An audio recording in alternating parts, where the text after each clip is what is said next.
બરાબર. જેમ કહેવાય છે કે રાક્ષસોનું હનન કરવા માટે કે હણવા માટે માતાજીએ જન્મ લીધું.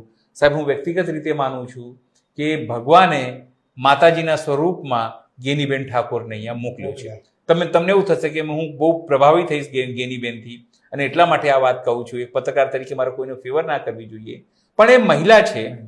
કોઈ પણ મહિલા સાહેબ ઘર અને પરિવાર અને પોતાની પોલિટિકલ કરિયર એક સાથે જો સાચવી શકતી હોય અને સફળતા મેળવતી હોય, એ મહિલા કોઈ પણ પક્ષમાં હોય, હું એને સેલ્યુટ કરું છું. કેમ? પુરુષોની જન્મદાત્રી એટલે મહિલા. પછી એ મહિલા ઉપર તમે રેપ કરો છો, એ મહિલાને તમે સતાવો છો, એ મહિલા ડોમેસ્ટિક વાયલન્સ એક્ટની ડોમેસ્ટિક બને છે, એ ખૂબ દુઃખદ વાત છે. પણ ગેનીબેન માટે મને ખાસ સન્માન છે, અને તમે એવું કહી શકો છો કે જો પક્ષપાત કરવું હોય તો હું ગેનીબેનને લઈને પક્ષપાત કરી શકું, એનો ફેવર વધારે કરું. સાથે ઠાકોર મહિલા જે રીતે જીત્યા સાહેબ, એના સમાજે 100% એને સપોર્ટ કર્યો છે સાહેબ. ચૌધરીની જો તમને વાત કરું, એટલે શંકર ચૌધરી, અમિત શાહ, પીએમ નરેન્દ્ર મોદી બનાસકાંઠામાં જઈને શું નહોતું કહ્યું? તમારી ભેંસ ખોલીને લઈ જશે, આ મુસ્લિમોને તમારી એક ભેંસ આપી દેશે, તમારું ઘર એક આપી દેશે. આ છતાં લોકોએ ગેનીબેન ઉપર વિશ્વાસ કર્યું. કેમ?